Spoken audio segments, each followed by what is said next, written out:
Okay, we're calling the meeting to order today of the Historic Review Commission. It is 4:01 p.m., Monday, January 9th. We're starting with roll call. Craig Pepper? Dave Brennan? Here. Mark Tannenbaum? Here. Melinda Meyer, I'm here. Jeff Zalonis? I'm here. And our ex officio members, Jason Wazorek? Here. And Chris Kinder. Here. Awesome. So let's start. Do we have any individuals to speak for our public comment period?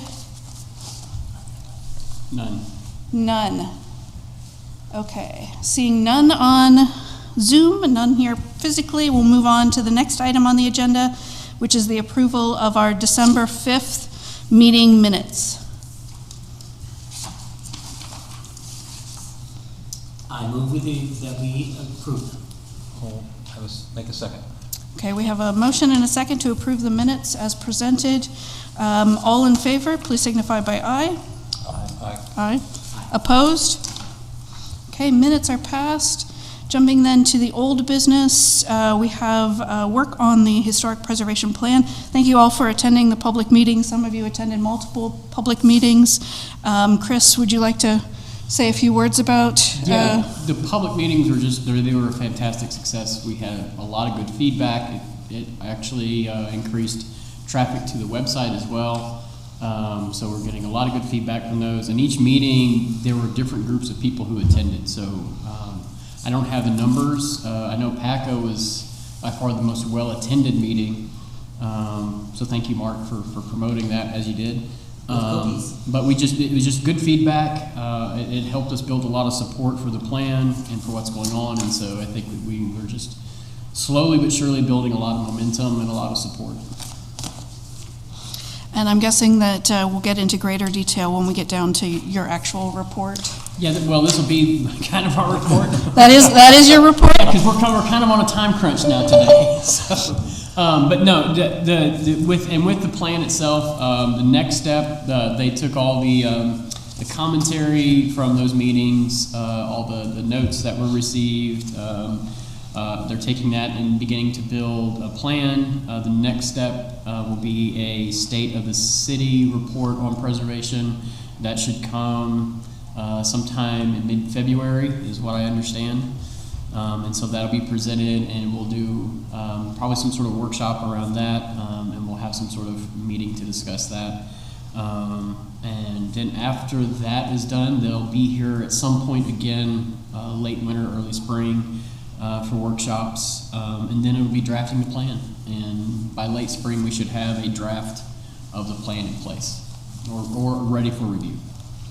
Excellent. So for those who may want to know more about the process, the planning process, the information that has been gathered so far, and maybe even participate in the upcoming survey, they can find the link to the plan, the webpage specifically created for the plan at City of Erie Historic Review Commission Facebook page.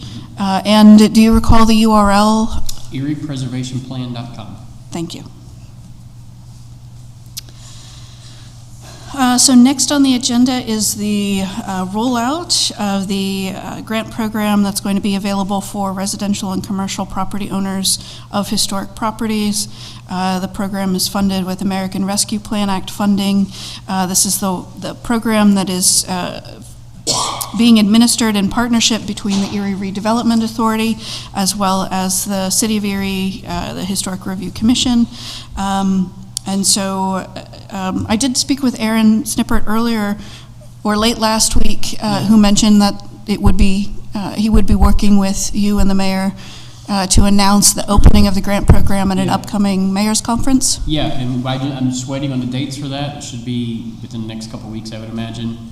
I know the hope was to do it in December, and holidays kind of interrupted us, but that should be coming at any time. And technically, I suspect we could take applications now. We just haven't done the press release for it yet. Is it on their website? I could not tell you. That'd be a question for Aaron. All right.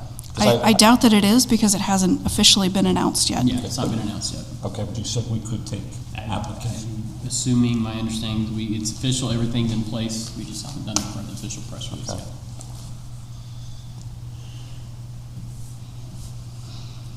Okay, any other questions about that grant program? Hearing none, we'll move on to the next item under old business, which is the designation of the Mayor Building as a historic structure. And I do have, I'm sorry, go ahead. Oh, no, I was just going to make note that you had published, or not published, but printed a copy. Yep, I do have, there's a printed copy of the ordinance amendment to designate PACA. City Council has to hold a public hearing. That public hearing will be on February 1st. I believe it'll be a morning meeting. I don't know the time. I was just learning about this within the last hour or so. But it will be on February 1st. It'll be a public hearing to discuss the designation of PACA as the first local historic landmark. And then on the February 15th will be the City Council vote to designate PACA, or the Meyer Building, as our first locally designated historic structure. And of course, once that's done, then we'll do a press release. We'll do kind of an official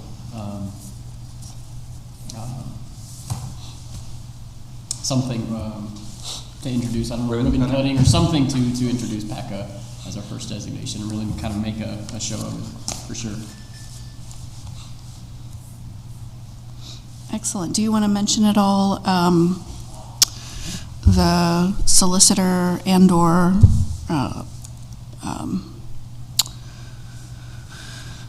the zoning department's suggestion to perhaps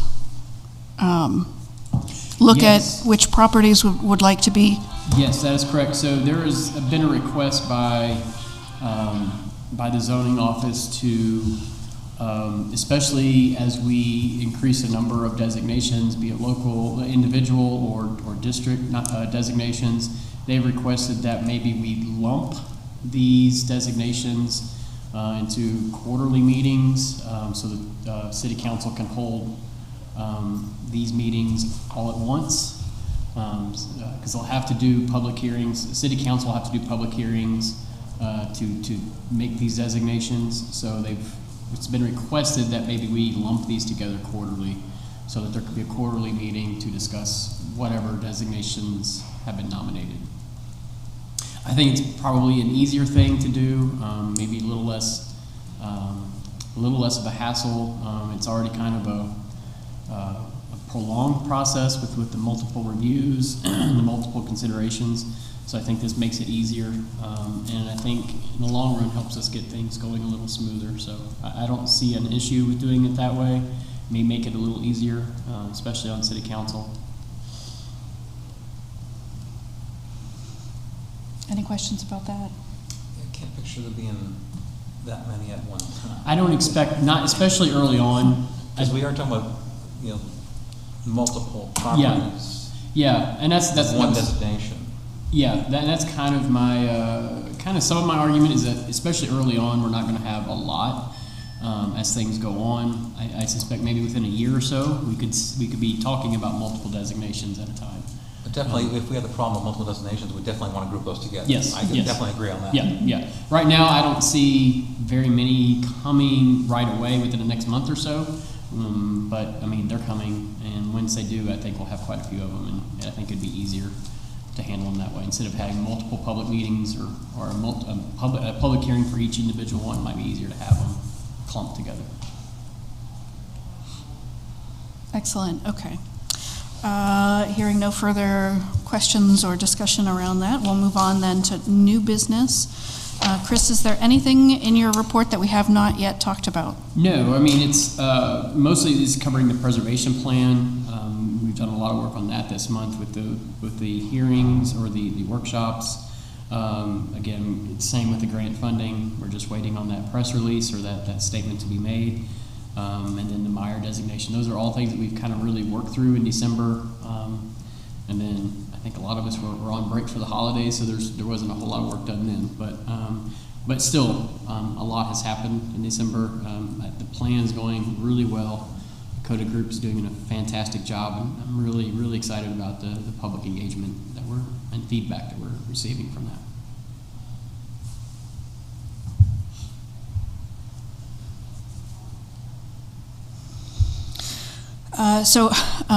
Regarding the historic preservation plan, I just wanted to note there have been some comments come in via various social media outlets and or emails about, or from individuals who weren't able to attend the public meetings. And so I think it's important to note that there is going to be, the Lakota group will be opening here sometime soon, a survey on that will be available through the website they created specifically for the plan, that eriehistoricpreservationplan.com website.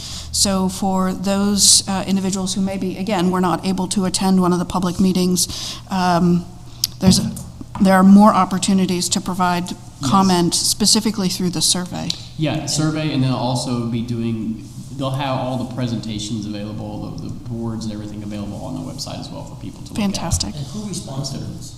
Does the Dakota group respond to them, or do we respond to them? They forward them to me. Any messages that come through the website is forwarded to myself, and then I respond to them. Yeah. So the next item on the agenda is discussing some of our work priorities for 2023. I think we've been talking about one, right? We have the work occurring now on the city's first historic preservation plan. We also have, we are still waiting on kind of some paperwork and or decisions to be made regarding grant funding, which would allow us to move forward with work on the citywide historic resource survey.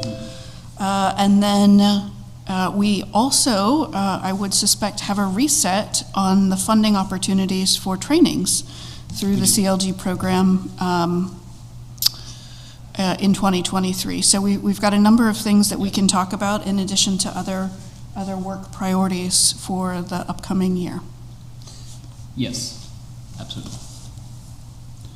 And we are, apparently we're not the only community still waiting on word about being awarded a 2022 CLG grant. Apparently it's an issue at the moment. We're several months behind when that should have been awarded.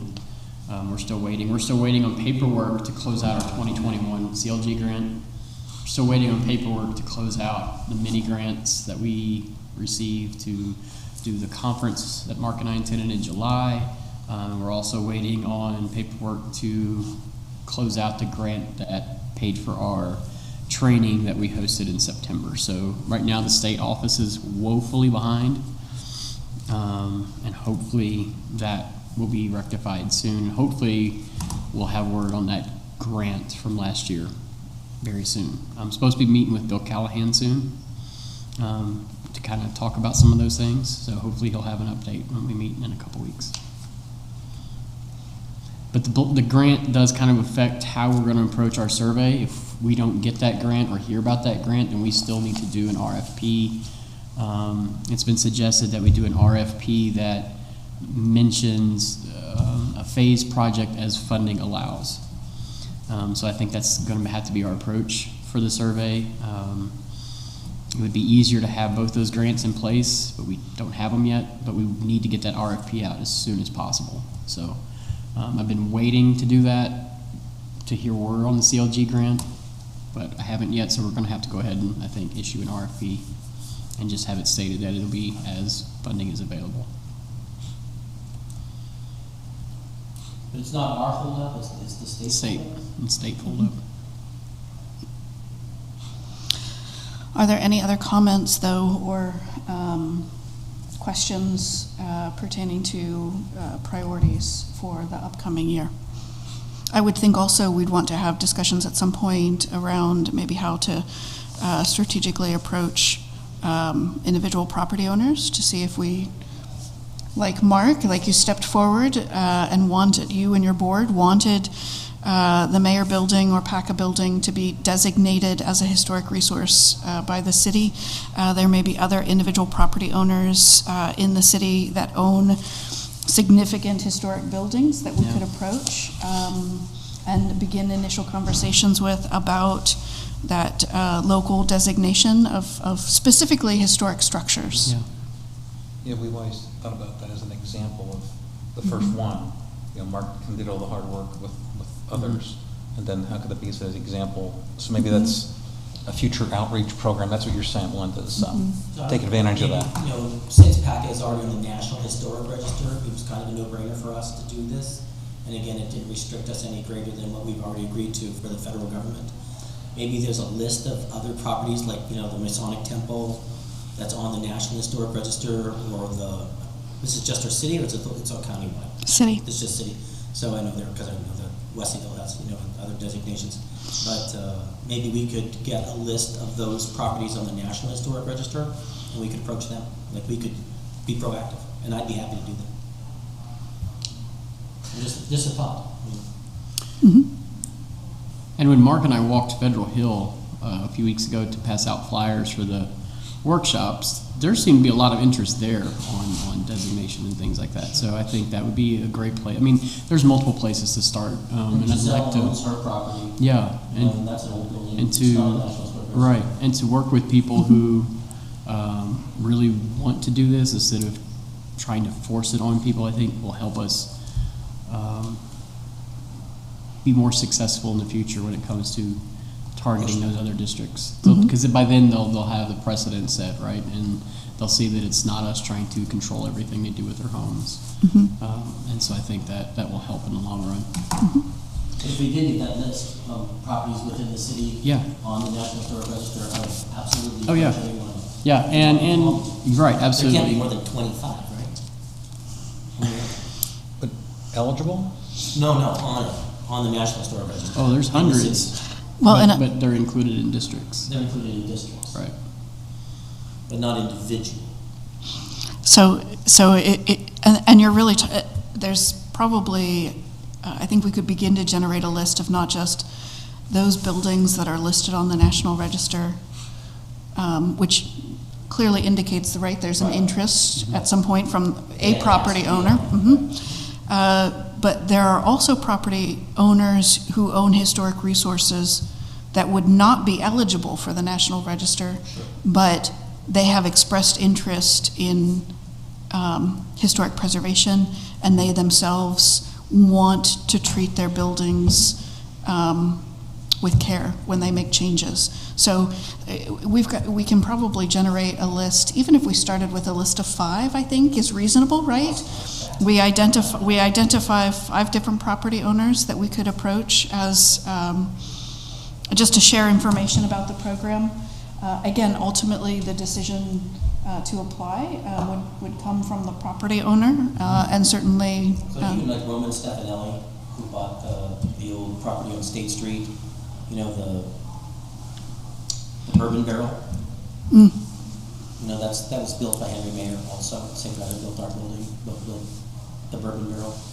And so, you know, there are people that have properties, like you said, that are not on the National Historic Register.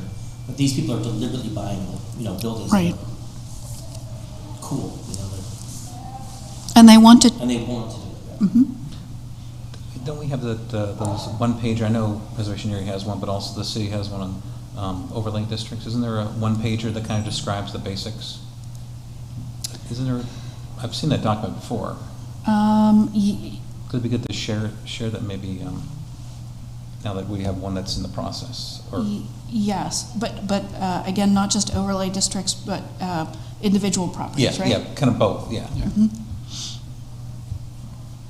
Also, last year, I know you were involved in the history program that the library did, right? I don't know if they're doing it again this year, but that seems like that's in our It is right up our alley there to get part of that. It is also, and on kind of that note, the boards that were used for the workshops are ours. They're in my office, and so the library's already requested that we set up a time for those boards to be displayed there. And then there's other organizations on your board. I can't think of her name. The realtor. Nancy Lori has talked about doing something with realtors that talk about these, and I think that's a great way to start talking about local designation and things like that. And if we have PAC on board and others that are coming, I think that'll help people understand. Those boards are great. They talk about the myths versus the facts. They're just a great display, just great work, and I think those will be very helpful, especially this year. to help us kind of build support and help people learn about what we're trying to do. Is the library doing Hysteria again this week? You know, I will reach out to the Yes. director and ask. I hope they are. Yes. Okay, because Courtney's left, right? She works Right. for the museum, but, I mean, that was perfect. Yeah, it was great. Tie-in for us. Okay, awesome. I hate to cut this conversation short, but we've got 8 more minutes. Right. And so the next item might take a few minutes for us to get through.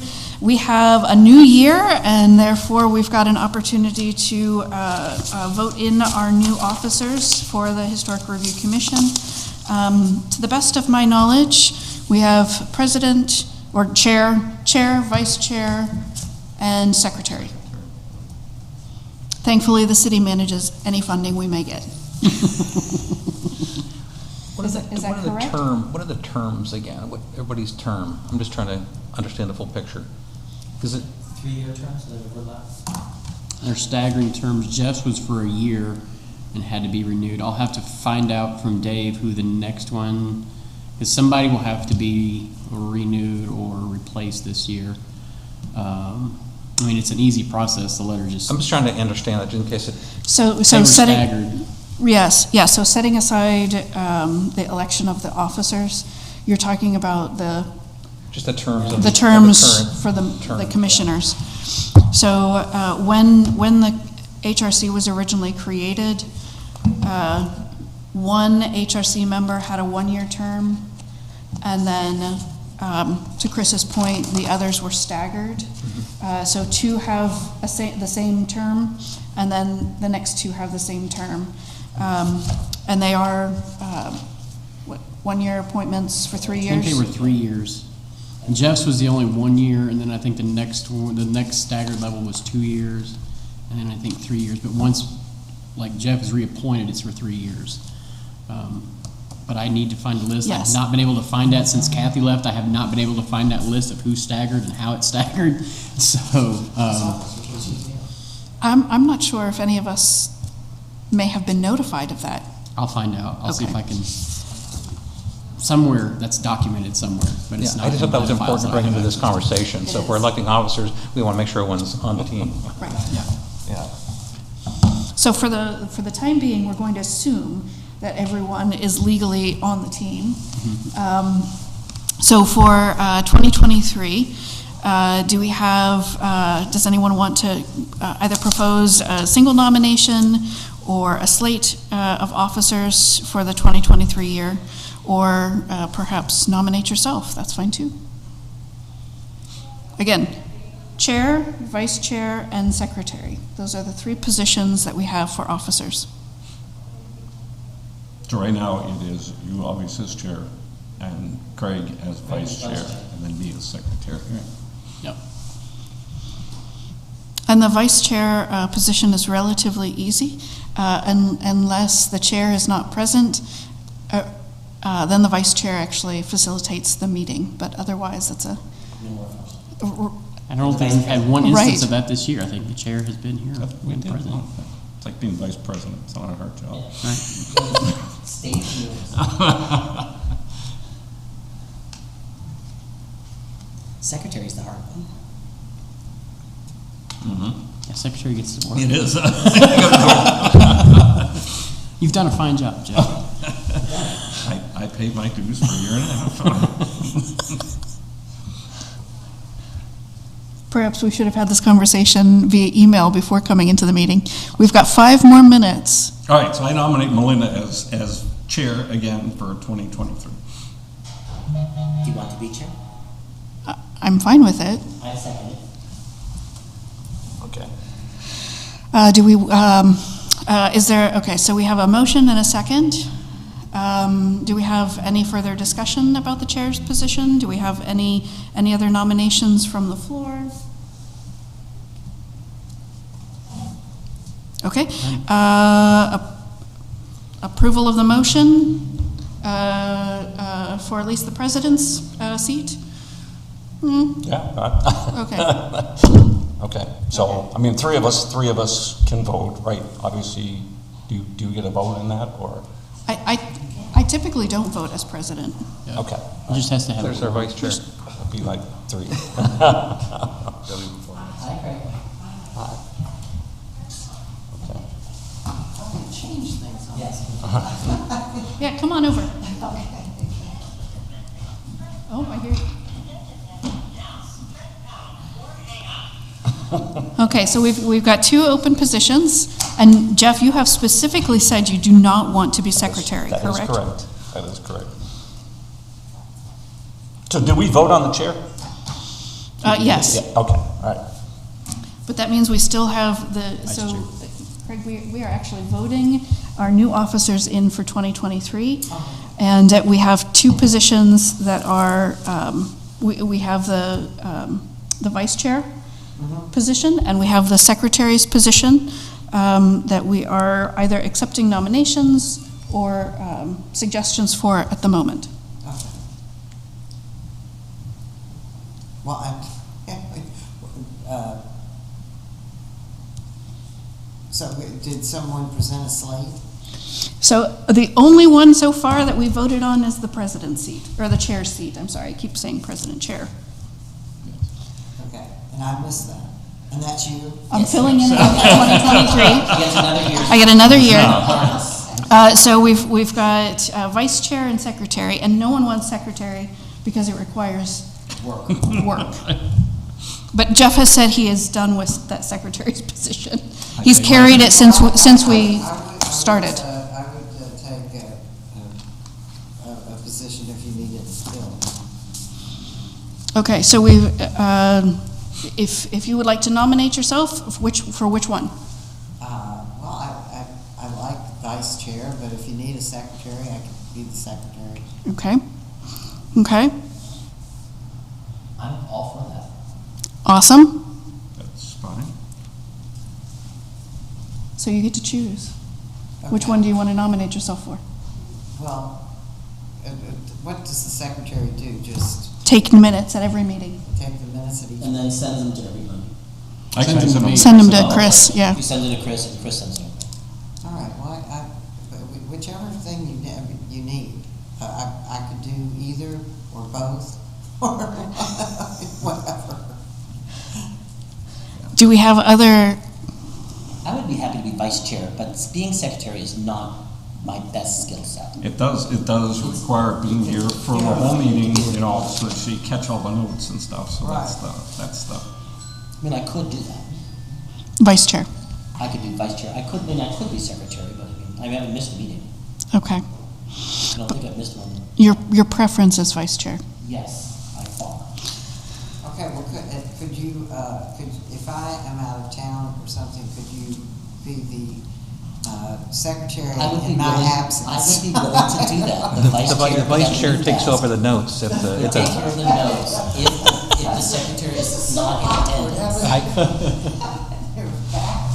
If that's, we're redefining Yeah.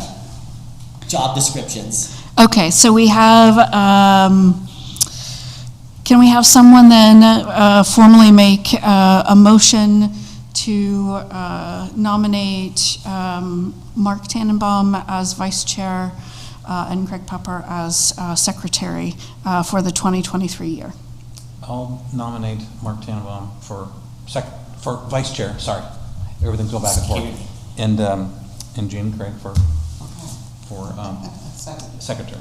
And I would be willing to fill in Right. if there's an Okay. absent space. Okay. Put that in writing. Do we have a second? I'm putting it down. And Jeff, I'm taking that as a second? Oh, yes, that's fine. Okay, any further discussion? Hearing none, all those in favor signify by aye. Aye. Opposed? Fantastic. Congratulations. So we have a slate of officers for 2023. Can we entertain a motion to adjourn? It's Wait, exactly one second. We 4:30. got one more thing that was added last minute. We have to, according to Dave Forrest, the planning director of Public Works, who is in charge of building security, has requested that all meetings be concluded by 4:30. Therefore, we have been asked to change our time. And apparently somebody before today, without my knowledge or Dave's knowledge, had suggested that we were going to be meeting at 1 o'clock today. So we have to, I don't know what times, I have to look to determine if there's times that we can meet that doesn't conflict with other commissions and groups. Can we continue with the first meeting, or the first Monday of the I month? think so. I just need to make sure that we're not overlapping on times or seeing what times are available. The only thing is there are a lot of holidays that are on a Monday. We're not all that happy about having to conclude our meetings in business hours. We feel it would be severely restrict public attendance and We've input. had people complain about the fact that Yep. they And- can't and come to our especially- meetings because it's Yeah. all daytime. And especially as And we. as much as I understand the cost of the personnel that does that, And so I think it- you restrict democracy. Yeah, and it's also been asked, Dave has mentioned that commission members reach out to council members to discuss changing this approach because especially as we hear applications for grants or certificates of appropriateness Right, or that's how it all designation, comes out. it's going to So you can only come severely, at 1 o'clock in the afternoon. severely limit. So we will be wanting city council members. Okay. To hear our plea. Yeah. Okay. Because people have complained about that. They have. Yeah, it's been an issue. And it's going to be an issue as we That's have an these other issue, and issues. also Monday is many holidays a year. You know, I mean, at least Martin Luther King and, I don't know, sure. I Memorial think this Day, year, I don't Labor think Day. there's any holidays that conflict with our schedule this year, I don't think. Oh, okay, good. Last year there was a couple, but this year I don't think there's any. Unless it's Labor Day. Labor Day might be the only one. Well, Martin Luther King's always on Monday. Yeah. Okay, so first Mondays of the month. And Chris, you'll let us know, you'll I'll check the calendar find out. and get I'll back check to us. out, Yeah, because I was just made aware of this just before the meeting started. So I'll find out what times are available so we're not conflicting with anybody. So our, 1:30 might be better because people have lunch appointments Yeah. on Monday, which is often common. Yeah, 1:30, 2 o'clock. One is difficult because you have to get right out to get. I don't think, if they want it done by 4:30, I don't think we should have anything later than 2 o'clock, or start time later than 2 o'clock. okay, so 1:30, 2 o'clock is going to be the preferred, however, 1:30 is better. Anyway, sorry. 1:30 is better? 1:30 is fine. Then you can Okay. actually have that Two, meeting and two's get more in the here. middle of the afternoon. Okay. So 1:30 is the preferred, well, within the constraints that we've been provided, 1:30 is Yes. preferred, but we very much want to vocalize the fact that we feel strongly about making sure that our meetings are at times when people who work during the day can also be available to attend, specifically to stay in tune with what's happening and provide feedback as the HRC continues to. Because council always meets at night, right? Go back and forth between day and Oh, they do? Third morning, Wednesday of the morning month. and day, yeah, or morning and night. Okay. Well, even at the minimum, if we could do that. Okay. So we've got lots of options, alternating evenings, 1:30s. Chris is going to be checking the calendar. I'll find out. Yeah. Okay. Make sure we're not conflicting with any other. Is there anything else that needs to be discussed? Okay, then we'll entertain, since we're 4 minutes over, we'll entertain a motion to adjourn. Okay, motion to adjourn made by Mark. Do we have a second? I'll second. Seconded by Dave at 4:34 PM. All in favor signify by aye. Opposed? Very good. Okay. This has been an interesting.